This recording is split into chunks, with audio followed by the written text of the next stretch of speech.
વાલા ભાઈઓ અને બહેનો, પ્રભુના નામને ધન્યવાદ આપીએ છીએ.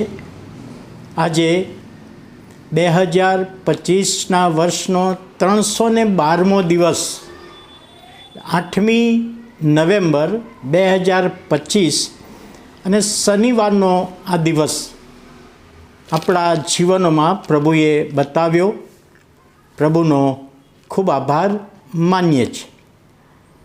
ગઈકાલે જ્હોન હાર્પર સાહેબ સંબંધી જે બાબતો આપણે જોઈ હતી, એમની દીકરી 9મી જાન્યુઆરી 1906ના રોજ એ જન્મી હતી અને 1912ના રોજ વાહનમાં બેઠેલા, એટલે 6 વર્ષની જ નાની દીકરી.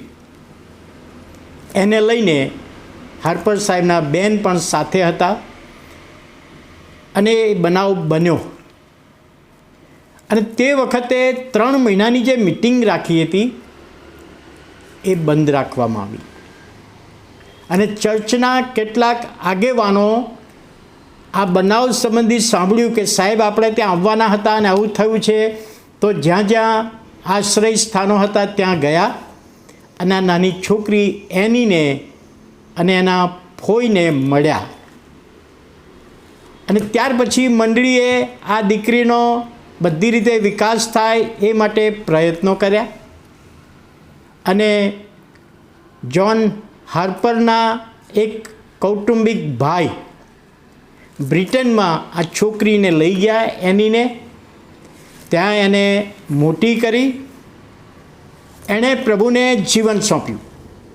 જુવાનીનો સમય, 1906માં જન્મેલી અને 1921 એટલે 15 વર્ષમાં જ એને એવી પ્રેરણા થઈ કે મારા પપ્પા તો મરણ પામ્યા, પરંતુ એમના યાદમાં એક ચર્ચ બનાવવું છે.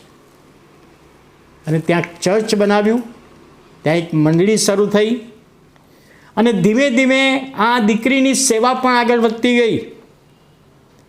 1934ની સાલમાં ફિલિપ રોય પોન્ટ નામના એક ભાઈ જે બાઇબલ અભ્યાસ બાળકની સેવાને માટે તૈયાર થઈ રહેલા એમની સાથે લગ્ન કરાવ્યા.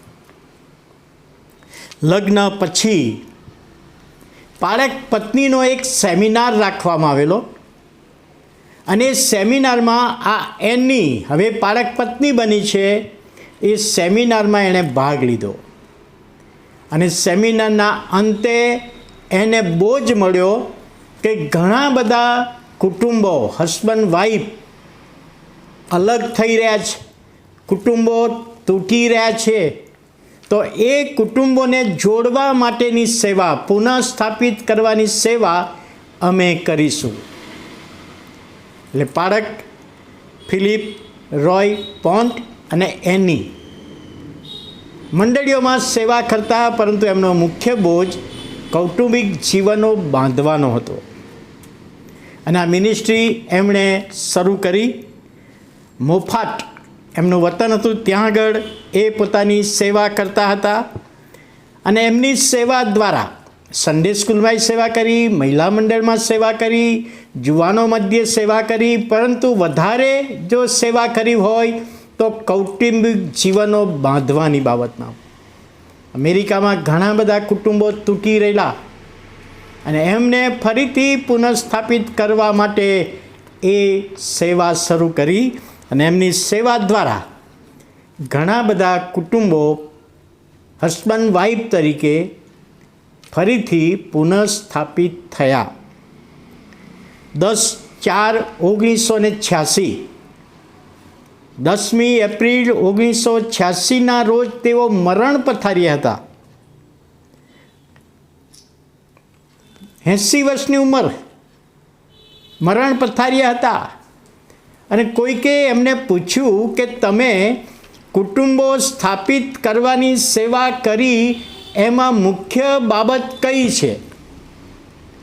અને એમણે જે મરણ પથારીએથી એમણે જે જવાબ આપ્યો કે ઈસુને ઓળખીને પતિ પત્ની તરીકે અમે બીજાને નમૂનો આપ્યો છે. પ્રભુ ઈસુ ખ્રિસ્તને ઓળખીને અમે પતિ પત્ની, પાળકને પાળક પત્ની તરીકે લોકોને નમૂનો આપ્યો છે. શિક્ષણ તો આપ્યું જ છે, પણ નમૂનો આપવાની બાબત એ પહેલાં હોવી જોઈએ. અને વાલા ભાઈઓ અને બહેનો, એફેસીઓનો પત્ર 5મો અધ્યાય અને 21મી કલમ, ખ્રિસ્તનું ભય રાખીને એકબીજાને અધીન રહો. પ્રભુ ઈસુ ખ્રિસ્તને ઓળખીને પતિ પત્ની તરીકે એકબીજાને અધીન રહો અને એકબીજાને વિશ્વાસુ રહો, એકબીજાને પ્રેમ કરો અને પછી શિક્ષણ આપો. એનો આશીર્વાદ પ્રભુ આપશે. અને આ બાબત સમજવામાં આપણ સર્વને પ્રભુ કૃપા આપે. પ્રાર્થના કરીએ. વાલા પ્રભુ, અમે તમારો આભાર માનીએ છીએ, તમારા નામને ધન્યવાદ આપીએ છીએ. આજનું મનન સમજવામાં, સમજાવવામાં આત્માની દોરવણી આપો, સહાય પૂરી પાડો. વિનંતી અને પ્રાર્થના ઈસુ પ્રભુના નામે સાંભળો અને માન્ય કરો. આમેન.